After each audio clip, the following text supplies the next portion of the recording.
Mwaramutseho neza mwese inshuti bakunzi bacu mudukurikiye ku Ibendera TV, kaze makuru yo muri iki gitondo. Uyu munsi turi kuwa kabiri ni tariki 16 z'ukwezi kwa 9 muri uyu mwaka wa 2025. Namakuru yo muri Rukerera, namakuru araza kwitsa no kwibanda mu burasirazuba bwa Repubulika Iharanira Demokarasi ya Kongo.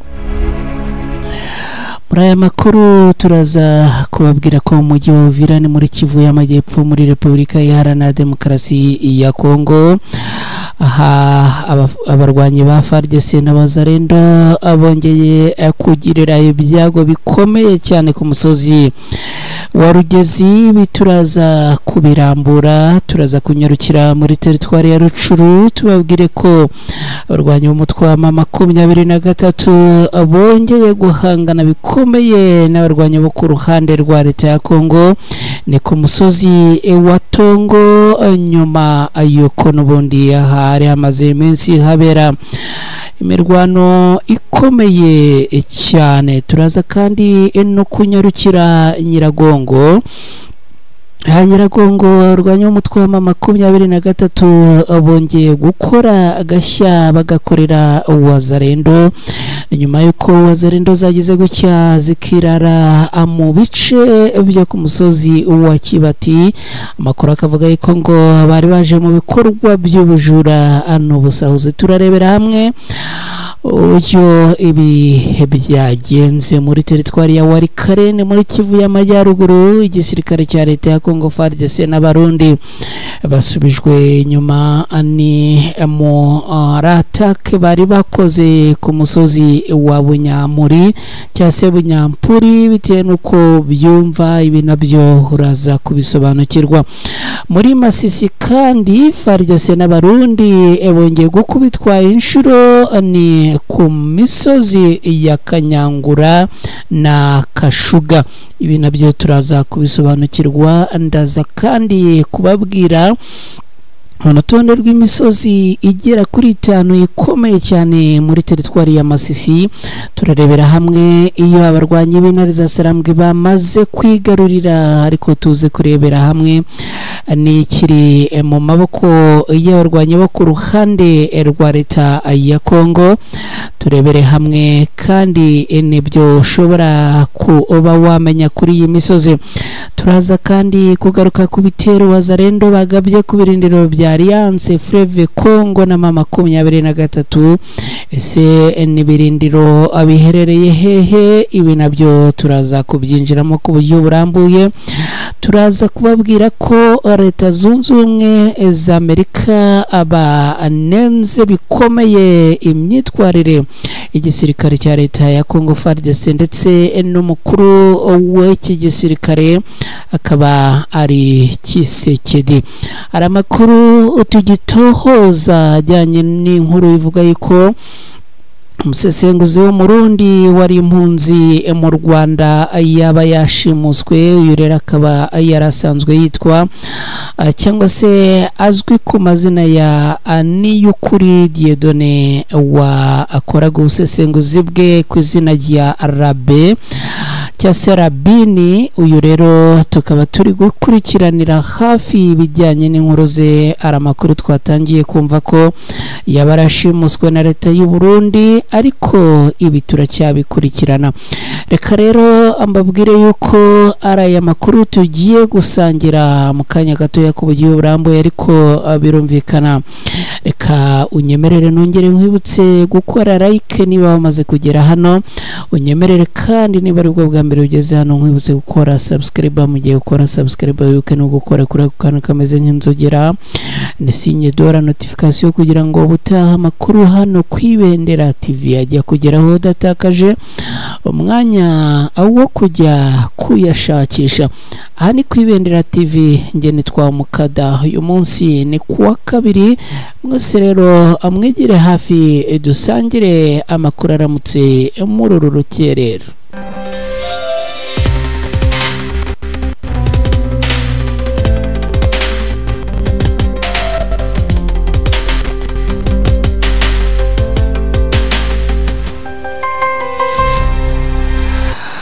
abaherereye mu turere twose tw'u Rwanda tubahaye iyambo, abaherereye mu bihugu byose bya Afurika namwe tubahaye iyambo, cyane cyane abo muri Kenya, DRC, Uganda, Burundi, Zambia, Tanzania na Mozambique na Sudani.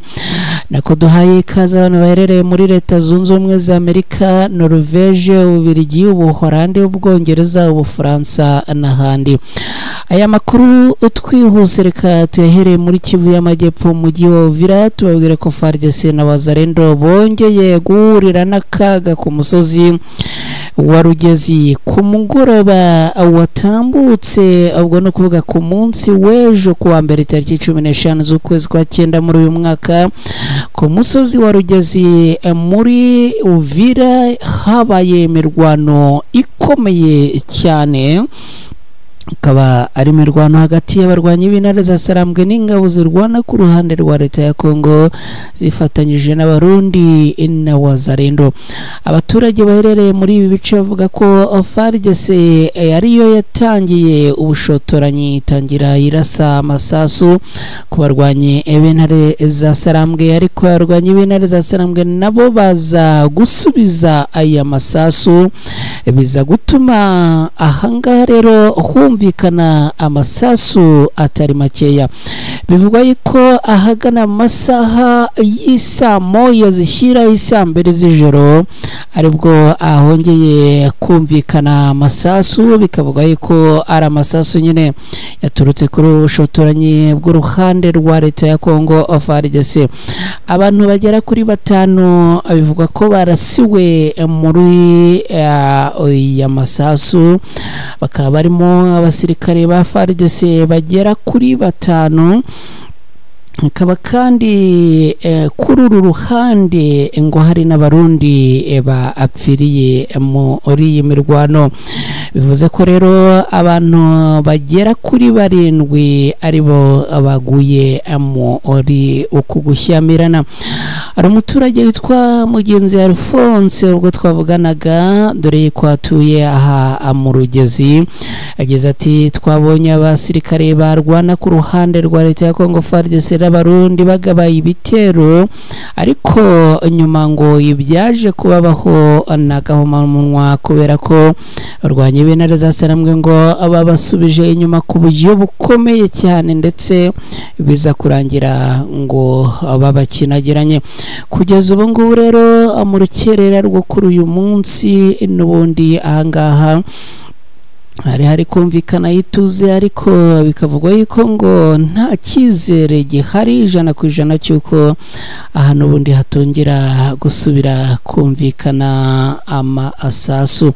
Reka atunyarukire no muri teritwari ya Rucuru, tubabwire ko abarwanyi b'umutwe wa M23 bongeye guhangana bikomeye n'abarwanyi bo ku ruhande rwa leta ya Kongo, bakaba bahanganiye ku musozi wa Tongo nyuma yuko n'ubundi aha mu minsi ishize bari bongeye kuhahanganira. Mu rukerera rwo kuri uyu munsi ni kuri uyu wa kabiri tariki 16 z'ukwezi kwa 9 muri uyu mwaka, hagana mu masaha y'isa 10 aha kuri uyu musozi wa Tongo hongeye kumvikana amasasu menshi. Kuri uyu musozi wa Tongo uherereye muri teritwari ya Rucuru hongeye kumvikana imirwano hagati ya FARDC abari kumwe n'igisirikare cy'abarundi ndetse na Wazalendo, abakaba rero bongeye kumvikana bahangana n'abarwanyi b'intare za Sarambwe. Abarwanyi b'umutwe wa M23 bakaba bongeye guhangana bikomeye n'aba basirikare. Amakuru akavuga yuko ngo abasirikare bo ku ruhande rwa leta ya Kongo aribo atangiye ubushotoranyi, hanyuma rero ngo abatangira kurasa ku barwanyi b'intare za Sarambwe, dore ko ngo intare za Sarambwe zari zifite cyangwa zisanzwe zifite ibirindiro hafi kuri uyu musozi wa Tongo. Ubwo rero abarwanyi bo ku ruhande rwa leta ya Kongo ngo batangiraga kohereza amasasu kuri abarwanyi b'intare za Sarambwe, abandi ngo babaye nk'ababihorera, noneho abiza kurangira rero bashyekewe basa n'abigira imbere. Abarwanyi b'intare za Sarambwe rero bakaba babakubise babaturutse impande zombi, dore ko ngo babahereye impande z'inyuma n'ubundi babakubitira ku musozi umwe, abandi bari ku yindi imisozi.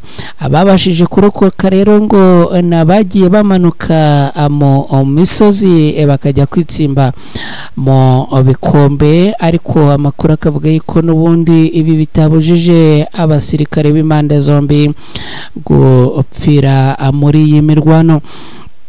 Amakuru avuga yuko ahangaha ngo hari hapakiwe imodoka nyinshi zuzuye ibiturika abarwanyi bo ku ruhande rwa leta ya Kongo ngo bari bagambiriye kurasa ku barwanyi b'intare za Sarambwe ngo bavane kuri uyu musozi. Amakuru rero yibanze aturuka ahangaha avuga yuko abasirikare bagera kuri 7 aribo abatakarije ubuzima muri iyi mirwano. Gusa amagingo aya ntabwo biramenyekana neza ngo tumenye niba aba basirikare bagera kuri 7 arabo ku ruhande rwa leta ya Kongo cyangwa niba n'abarwanyi b'intare za Sarambwe harimo bamwe batakarije ubuzima muri iyi mirwano. Ibi rero turacyarimo kubikurikira, dore ko n'undi twinjiye muri studio situation hano ikimeze nabi cyane. Reka twerekeze Nyiragongo tubabwire ko abarwanyi b'umutwe wa M23 bongeye gusubiza inyuma igitero cy'abawazarendo bari bagabye aha mu gace ka Kibati muri iri joro ryakeye aha mu karere ka Nyiragongo ku musozi wa Kibati. Wazarendo zageze gutya azigaba ibitero by'urugomo n'ubusahuzi zirara mu baturage, zitangira ako babombarida no kubakanga hanyuma, ariko ibi ngo ntago byaje kubahira kubera yuko abaje guteshwa n'abarwanyi ba M23. Amakuru avuga yuko aba barwanyi ba Wazarendo ngo bari bagabye ibitero ahangaha bagamije gusahura imitungo y'abaturage no kubiba ibijyanye n'amafaranga n'ibindi. Amakuru rero akavuga yuko ngo ubwo abaturage baherereye muri ibice babonaga abantu badasanzwe ngo bahise batabaza inzego zibanze ndetse n'abarwanyi b'intare za Sarambwe. Biza kurangira rero n'ubundi intare za Sarambwe zongeye kugoboka ahangaha. Bamwe mu baturage baherereye ahangaha bavuga yuko ngo abagabye ibitero abawazarendo ngo babarirwaga hagati ya 3 na 5. Bikavugwa rero ko umwe muri aba bagabye ibitero ngo yahunze, ariko kandi ngo harimo anabarashwe abandi bafatwa amatekwa. Kugeza ubu ngubu nta makuru ahagije cyangwa se yarambuye agaruka ku byaba bawazarendo, gusa abafashwe M23 ikaba ngo yabatwaye kugira ngo abajye kubazwa. Ikindi kandi biravugwa yuko aba bagabye ibitero ahangaha bagera kuri 2 ngo aribo bari bafite imbunda, hanyuma abandi bakaba bari bitwaje intwaro za gakondo zirimo imihoro n'ibindi. Akavuga yuko rero usibye ibi bikoresho ngo bari bafite harimo n'abari bafite ibyuma, ariko kandi ngo abari banafite na grenade 2. Ngibyo uko byifashe ahangaha. Reka twerekeze Warikare tubwire ko igisirikare cya leta ya Kongo FARDC bari kumwe n'abarundi basubijwe inyuma ni ku musozi wa Bunyampuri. Amakuru aturuka ahangaha aravuga yuko ku musozi wa Bunyampuri muri Warikare habereye ukurasana gukomeye cyane hagati y'abarwanyi b'intare za Sarambwe n'igisirikare cya leta ya Kongo. FARDC nabo bafatanyiriza hamwe no kuvuga igisirikare cy'u Burundi FDNB, Wazalendo ndetse na FDLR. Nkuko amakuru aturuka ngaha bivuga ngo FARDC nibo abagize gutya abagaba ibitero by'ubushotoranyi, hanyuma rero ngo biza kurangira bikomeye cyane. Biza kurangira rero abarwanyi b'intare za Sarambwe nabo abihagazeho. Aha ngo impande zombi zatangiye gusharingana amasasu, bamwe boherereza abandi n'abandi boherereza abandi.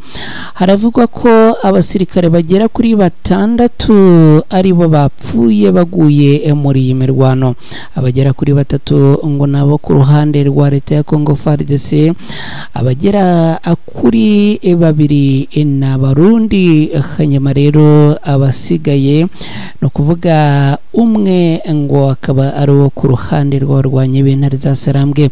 Muri aka gace kandi biravuga ko ngo hakomerekeye abarwanyi b'intare za Sarambwe bagera kuri 3, mu gihe no ku ruhande rw'abarwanyi bo ku ruhande rwa leta ya Kongo nabo abagera kuri 3 ngo abakomerekeye muri iyi mirwano. Hari umuturage witwa Mateso Jean Claude, n'umwe mu baturage twabashije kuvugana tumubaza ibijyanye na situasiyo ahangaha muri Warikare, akaba yatubwiye yuko n'ubundi ngo abaturage bafite ubwoba bwinshi, ndetse ngo hari bamwe amaze kugenda bava mu nzu zabo berekeza mu misozi kugira ngo igihe umutekano uri buze kugaruka abe ari bwo bongera kugaruka mu nzu zabo. Mu kanya gato ndagaruka turebera hamwe ibijyanye n'iyi misozi yo muri Masisi, imwe yamaze kwigarurirwa n'abarwanyi b'intare za Sarambwe, ariko anyemerera mbanze nkubwire ko abategetsi ba Leta Zunze Ubumwe za Amerika abanenze bikomeye cyane FARDC na Perezida Tshisekedi. Umunyamabanga wa Leta Zunze Ubumwe za Amerika wungirije yitwa Tibor Nagi ushinzwe umugabane wa Afurika yanenze bikomeye igisirikare cya Repubulika Iharanira Demokarasi ya Kongo FARDC na Perezida w'iki gihugu Tshisekedi ku ngendo nyinshi akora mu mahanga, mu gihe abaturage bo mu gihugu cye barimo kwicwa umunsi ku munsi.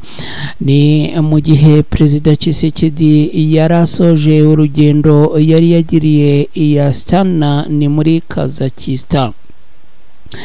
Uyu umutegetsi wo muri Leta Zunze Ubumwe za Amerika ushinzwe umugabane wa Afurika binyujije ku rukuta rwe rwa X yagize ati ni igisebo gikomeye uko ingabo za Kongo zandagajwe na 23, none izo ngabo kandi ntizishoboye kurinda abaturage b'inzirakarengane bo mu duce dutuwe tubarizwamo abarwanyi ba ADF bakorana bya hafi na ISIS.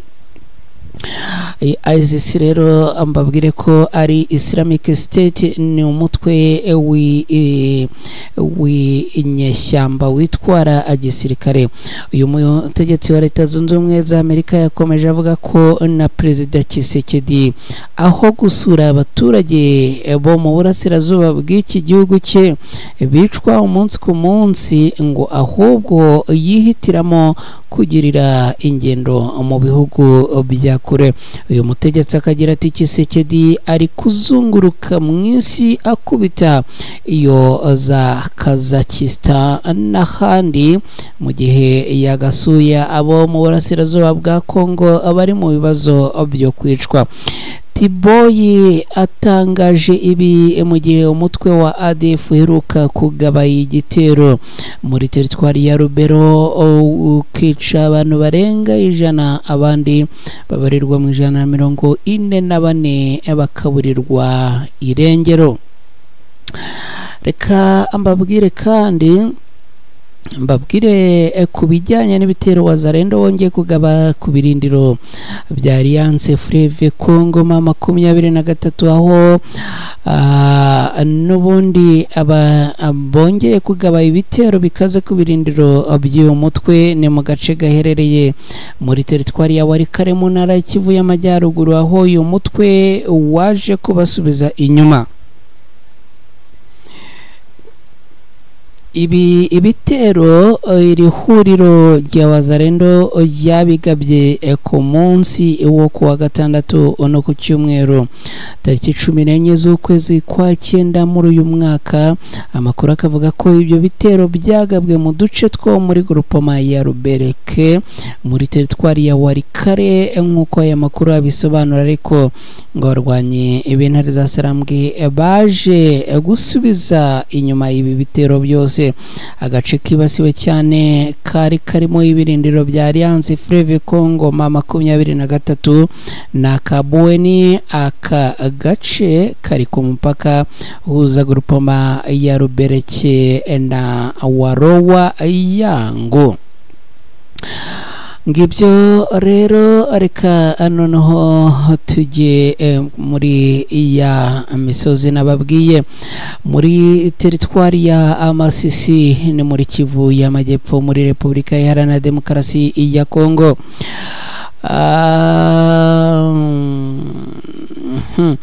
Urutonde rugera ku misozi 5 ikomeye cyane muri Masisi turabirebera hamwe, turebere hamwe nuko bihagaze hagati y'imisozi rwanya umutwe wa M23 bigaruriye n'igisirikare cya leta ya Congo FARDC. Ariko mbere yo kwinjira muri aya makuru ajyanye n'iyi misozi, yemerera mbanze nkugezeho inkuru ingezeho aka kanya yigaruka muri Masisi aho igisirikare cya leta ya Congo FARDC n'abarundi ngo bongeye gukubitirwa ku misozi ya Kanyangura na Kashuga. Ku munsi w'ejo hagana mu masaha y'ijoro nibwo imirwano y'ikaze yabereye ku misozi ya Kanyangura na Kashuga ni muri teritwari ya Masisi, ubwo ingabo za FARDC zifatanyije n'abarundi na Wazalendo ngo zagabaga ibitero ku barwanya umutwe wa M23. Abatangabuhamya baturuka ahangaha bavuga ko masaha atandukanye yo ku munsi w'ejo igisirikare cya leta ya Congo FARDC ngo bagerageje gusatira ibirindiro by'abarwanya umutwe wa M23, ariko ngo baje guhura n'uruva gusenya kubera yuko n'ubundi abarwanya umutwe wa M23 ngo ababarasheho bakoresheje imbunda ziremereye cyane. Ibintu rero biza gukomera. Hari abaturage baherereye aha muri ibi bice bavuga ko umwe mu baturage bahunze ako gace ntabwo ari umwe ahubwo ngo ni abaturage benshi barahunze.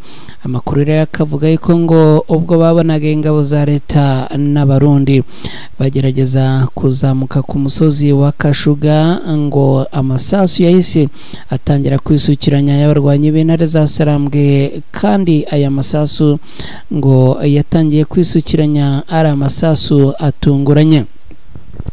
Amakuru rero yemeza ko abasirikare bo ku ruhande rwa leta ya Congo FARDC abarasanye n'abarwanyi b'intare za Sarambwe kuri uyu musozi, ariko ibintu bikaba ngo byaraje gukomera. Abaturage benshi kugeza ubu biravuga ko ngo bahunze berekeza mu gace ka Mweso no mu misozi ya Busumba. Imisozi iri mu maboko y'abarwanya umutwe wa M23 muri teritwari ya Masisi nibyo wayimenyaho. Reka duhere ku musozi wa Canzu, ni umusozi muremure wigeze kubaho ibirindiro bikomeye by'abarwanya umutwe wa M23 kuva kera.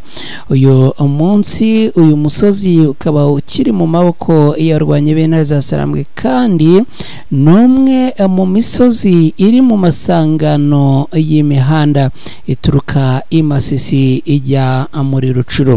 Kuba rero abarwanya umutwe wa 23 barimo kugenzura cyangwa bafite ibirindiro byabo kuri uyu musozi, ni ibintu byorohereza operasiyo zabo gupangwa no gukorwa, mu gihe n'ubundi uwo musozi bivuga ko ari muremure cyane ndetse ngo uri mu bushorishori ba ureba ibintu byose umeze nk'uko ubireba munsi yawe.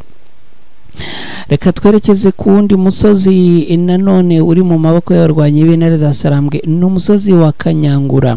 Uyu numwe mu misozi ikomeye nayo ifatwa nk'umusozi muremure cyane, ufite n'ubundi ubutumburuke bwo ku rwego rwo hejuru. Uyu rero ukaba ukunda gukoreshwa n'ubundi mu kubika intwaro, dore ko ahangaha ngo hari ibirindiro bikaze cyane, ndetse makuru avuga yuko ngo hashobora kuba hari ibirindiro birenga kimwe by'abarwanyi b'intare za Sarambwe, dore ko rero ahangaha ngo ari naho hari icyo nakwita ko hari stoke cyangwa store y'ibikoresho bitanga imisada muri ibi bice. Uyu musozi rero abarwanyi b'umutwe wa 23 bawigaruriye nyuma y'imirwano ikomeye yabaye mu mpeshyi, hanyuma biza kurangira rero kugeza ubu aribo bakigenzura uyu musozi. Reka twerekeze ku musozi wa Kashuga, tubabwire ko uyu ari umusozi uzwi cyane muri teritwari ya Masisi, kubera ko ari agace kabereyemo imirwano ikomeye cyane. Kuri ubu uyu musozi uragenzurwa n'abarwanyi b'intare za Sarambwe, akaba ari nawo babonyeho inzira yo gukomeza kwagura ibirindiro byabo aha muri teritwari ya Masisi. Aha habereye imirwano ikomeye cyane rwose. Niba warakunze gukurikira amakuru yacu kuva aduturuka mujyi wa Goma kumanuka hano hose twagiye tuzenguruka, uyu musozi wa Kashuga rero wabereyeho imirwano ikomeye cyane kandi mu bihe bitandukanye.